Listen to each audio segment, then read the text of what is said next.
Sir నమస్తే sir. నమస్తే అమ్మా. ఈ ఎర్లీ మెచ్యూరిటీ కావచ్చు, లేకపోతే లేట్ మెచ్యూరిటీ కావచ్చు, ఇది ఫర్దర్‌గా అంటే ఫ్యూచర్‌లో ఇప్పుడు మనం పీసీఓడీస్ గురించి మాట్లాడుకుంటున్నాము. సో దీనివల్ల ఇన్ఫెర్టిలిటీ అయ్యే ఛాన్సెస్ ఉన్నాయా? చాలా ఉన్నాయమ్మా ఛాన్సెస్. సో దీన్ని మనం 3 గ్రూప్స్‌గా డివైడ్ చేద్దాం. ఎర్లీగా మెచ్యూర్ అయిన వల్ల ఏమేమి ప్రాబ్లమ్స్ వస్తాయి. ఒకటి వచ్చి పీసీఓఎస్ గురించి అనుకున్నాం. ఈ పీసీఓఎస్లో ఏం జరుగుతుంటుంది వాళ్ళకి, ఫస్ట్ మెన్సెస్ ఇరెగ్యులర్ అయిపోతుంది. ఇరెగ్యులర్ అనేది one of the action things. కానీ లోపల ఈస్ట్రోజన్ హార్మోన్ పెరిగి అదేమవుతుంటే బ్రేక్ త్రూ బ్లీడింగ్ ఎప్పుడంటే అప్పుడు డేట్స్ వస్తుంటాయి వాళ్ళకి.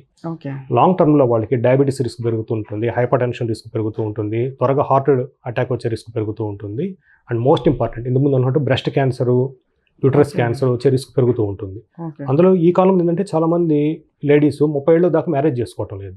మ్యారేజ్ చేసుకోవడం ఉన్నప్పుడు ఏమవుతుందంటే ప్రెగ్నెన్సీ ఈజ్ ప్రొటెక్టివ్ ఫ్యాక్టర్ అనమాట. ప్రెగ్నెన్సీలో హార్మోన్స్ మారుతుంటాయి కాబట్టి దట్ ఈజ్ నేచర్ డ్రివెన్. ఎవరైనా దేవుడు నమ్మకపోయినా నేచర్ డ్రివెన్ థింగ్ కాబట్టి best time for marriage is less than 25 years అండి. ఇది మామూలు బయాలజికల్ రూల్ ప్రకారం అనమాట. సో లాంగ్ టర్మ్గా మనకి హార్మోన్ చేంజెస్ రానప్పుడు, అంటే ప్రొటెక్టివ్ చేంజెస్ రానప్పుడు వీళ్ళకి ఏమవుతుందంటే ఈ రిస్క్ ఫ్యాక్టర్స్ పెరుగుతూ ఉంటుంది. బ్రెస్ట్ క్యాన్సర్స్ రావడము, యూటరస్ క్యాన్సర్స్ రావడము. రెండోది వచ్చి ఇన్ఫర్టిలిటీ సమస్య. సో రావాల్సిన టైంలో హార్మోన్స్ రాకుంటే అండాలు కూడా సరిగ్గా రావు అనమాట. దాన్ని మనం ఇన్ఫర్టిలిటీ అంటాము. సో మ్యారేజ్ ఏమవుతుంది, పిల్లలు ఏం కలగరు, టెస్టులు చేస్తే అన్నీ నార్మల్ ఉంటుంది, కాకపోతే ఇక్కడ పీసీఓఎస్ ప్రాబ్లం ఉంటుంది. అందువల్ల మీరు చూస్తుంటారు హైదరాబాద్లో 20 ఏళ్ల కింద ఫర్టిలిటీ సెంటర్ 1-2 ఉండేవి. సో ఇప్పుడు వీధికి 4 ఫర్టిలిటీ సెంటర్స్ ఉన్నాయి. ఇదంతా ఎందుకంటే మనం చేసుకునే కర్మ అనమాట. అంటే చిన్నప్పటి నుంచి ఇది అండర్స్టాండింగ్ లేక మన పిల్లల గురించి మనం పట్టించుకోగా, అంటే పేరెంట్స్ని బ్లేమ్ చేయడం కాదు, బికాజ్ చిన్నపిల్లలు అనేవాళ్ళు జస్ట్ వాళ్ళు మౌల్డింగ్ సబ్స్టెన్సెస్. మనం అటు చెప్తే వాళ్ళు అటు ప్రవర్తిస్తారు. అది వాళ్ళ కోసం ఉంటాం కానీ ఓవర్ పీరియడ్ ఆఫ్ టైం అది వాళ్ళకి అగెనిస్ట్గా మారిపోయి ఇప్పుడు వాళ్ళు మెచ్యూరిటీ స్టేజ్లోకి వచ్చి పెద్దవాళ్ళు అయిన తర్వాత ఇప్పుడు వాళ్ళు బాధపడుతున్నారు.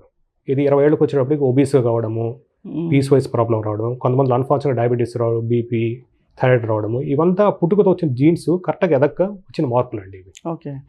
సో దీన్ని మనము క్యూర్ చేసుకోవడం కావచ్చు, లేకపోతే ఇవి రాకుండా మనం ఎలాంటి జాగ్రత్తలు తీసుకోవచ్చు సార్? అంటే పిల్లలు కానీ పేరెంట్స్ కానీ బోత్ ఇద్దరిది ఉంటుంది బాధ్యత. సో దీనికి మనం ఏం చేయాలి? సో ఈ ప్రాబ్లమ్స్ పిల్లల్లో రాకుండా ఉండాలి, నెక్స్ట్ జనరేషన్ బాగుండాలి అంటే most of the responsibility it has to be taken by current generation. Current generation ఎవరు అంటే ఇప్పుడు యుక్త వయసులో ఉన్నవాళ్ళు, మ్యారేజ్ అయిన వాళ్ళు కావచ్చు, మ్యారేజ్ అయిన తర్వాత వాళ్ళు కావచ్చు, ఇది అప్లికబుల్ టు ఎవ్రీ వన్. దీంతోపాటు వాళ్ళ గ్రాండ్ పేరెంట్స్ కూడా తెలుసుకోవాలి. ఎందుకంటే మా పేషెంట్స్లో కొన్నిసార్లు పేరెంట్స్ వస్తారు, గ్రాండ్ పేరెంట్స్ కూడా వస్తారు. అంటే వాళ్ళ మనవాళ్ళ మీద అభిమానంతో వస్తుంటారు. వాళ్ళకి అందరికీ చెప్తుంటారు, ఏది మీకు చెప్తున్నా అదే చెప్తుంటారు అనమాట. వాళ్ళకి ఫస్ట్ వచ్చి మీ పిల్లల్ని మీరు పట్టించుకోండి. దాంతో వాళ్ళు షాక్ అవుతారు. మేము పట్టించుకోండి సార్, 2 గంటలు మేము వాళ్ళు చుట్టూ ఉంటాం, ఉదయం లేపి స్కూల్ పంపిస్తుంటే అది కాదు, వాళ్ళ ఆరోగ్యం గురించి కూడా పట్టించుకోండి. అసలు ఇది వీళ్ళు హాస్పిటల్కి వచ్చే టైం కాదు ఈ చిన్నపిల్లలు. పాతప్పుడు చిన్నపిల్లలు హాస్పిటల్కి ఎప్పుడు వచ్చేవాళ్ళు అండి, ఏదో వాళ్ళకి వ్యాక్సిన్స్ కోసము, లేదు అపెండిసైటిస్ లాంటి ఏదైనా ఎమర్జెన్సీ అంటే పాతప్పుడు 24 గంటల కడును దానికి వచ్చేవాళ్ళు, ఏదైనా జ్వరం వచ్చినప్పుడు వచ్చేవాళ్ళు. కానీ ఇప్పుడు ప్రతి చిన్న సమస్యకు వచ్చేస్తున్నారు. One of the reasons is ఇది ఇంటర్ జనరేషన్లో డిసిప్లిన్ అనేది లేకుండా పోవడం. అంటే ఆరోగ్యంగా ఉండడం అనే కాన్సెప్ట్ అనేది స్లోగా వెళ్ళిపోయింది. ఇది ఎందుకు వెళ్ళిపోయిందంటే మన కన్జ్యూమరిస్టిక్ వరల్డ్.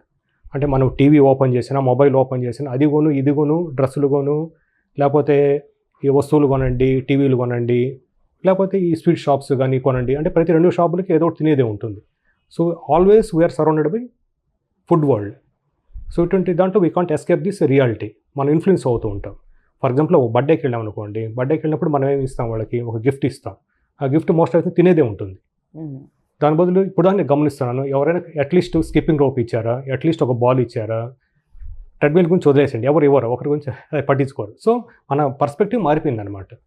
మన పిల్లలు హెల్తీగా ఉండడం అనేది కరెంట్ జనరేషన్లో అర్థం చేసుకోవాలి.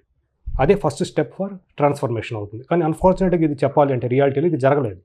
యూఎస్లో సేమ్ అన్ఫార్చునేట్ సిచ్యువేషన్ 1960s జరిగింది. 1960s అది బ్లూమర్ జనరేషన్ అంటారు అనమాట. అంటే సడన్గా వాళ్ళకి ఎకానమీ చాలా భూమిలోకి వెళ్ళిపోయింది అనమాట. సో ఆ బూమర్స్ ఏమైంది అంటే ఒబిసిటీ పెరిగిపోయింది. అది బ్లాక్ రేస్ కావచ్చు, వైట్ రేస్ కావచ్చు. సో దాని ఎఫెక్ట్ వాళ్ళ అందరి మీద పడింది అనమాట. మీరు చూస్తే 1990s చాలామంది ఒబీస్గా తయారయ్యారు వాళ్ళు. ఎందుకంటే వాళ్ళ ఫుడ్ ఇండస్ట్రీ చాలా ఎక్కువ, వాళ్ళ ఇంట్లో అసలు వండుకోరు. ఎందుకంటే అందరూ ఆఫీస్ గోయింగ్ ఉంటారు. సో పిల్లలు వాళ్ళు స్కూల్కి వదిలేస్తారు, వచ్చేటప్పుడు రెడీమేడ్ ఫుడ్ ఉంటుంది. సో ఈ సోకాల్డ్ ఈ ఫాస్ట్ ఫుడ్ సెంటర్స్ అన్ని అక్కడి నుంచి మనం డౌన్లోడ్ చేసుకున్నట్టు ఇప్పుడు మనం ఎఫెక్ట్ చేస్తుందంటే ఆల్రెడీ వాళ్ళు అఫెక్ట్ అయినారనమాట. ఎప్పుడు 1970s, 80s. ఇప్పుడు వాళ్ళు తెలుసుకొని వాళ్ళు రెస్ట్రిక్షన్స్ పెట్టారు. ఏ రెస్ట్రిక్షన్స్ పెట్టారు? స్కూల్స్లో జంక్ ఫుడ్ తీసుకోవడానికి లేదు, ఇంట్లో వాళ్ళు ఇచ్చినా వాళ్ళు దాన్ని చెప్పేస్తారన్నమాట, తీసుకోవడానికి లేదు. హోమ్ మేడ్ ఫుడే తీసుకురండి. పోతప్పుడు వాళ్ళకి వాళ్ళ కాయిన్స్, డాలర్ కాయిన్స్, సెంట్స్ వేస్తే ఇవి ఫాస్ట్ ఫుడ్స్ కానీ ఈ కూల్ డ్రింక్స్ కానీ వచ్చేటి, ఒక కోక్ కానీ పెప్సీ కానీ. ఇప్పుడు అది బ్యాన్ చేశారు. సో స్కూల్స్లో ఫాస్ట్ ఫుడ్ సెంటర్స్ ఉండడానికి లేదు, ఓన్లీ గ్రీన్ లీఫ్ వెజిటబుల్స్. ఇంతకుముందు యూఎస్లో ఒక ప్రెసిడెంట్ ఉండేవాళ్ళు, ఒబామా అని. వాళ్ళ మిస్సెస్ మిచెల్లీ ఒబామా ఉంది. షీఈ్ వెరీ గుడ్ అడ్మినిస్ట్రేటర్ అనమాట. షీ డివైజెడ్ ఏ కాన్సెప్ట్, అంటే హెల్తీ ప్లేట్ కాన్సెప్ట్, అంటే ఫ్యామిలీలో వండినప్పుడు ఏమేమి ఉండాలి అనేది.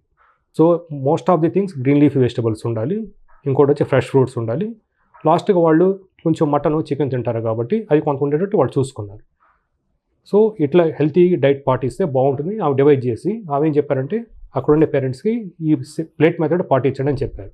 కానీ ఎంతమంది వింటారు, ఎంతమంది పాటిస్తారు అనేది ఎవరిది వాళ్ళది డిపెండ్ అయి ఉంటుంది.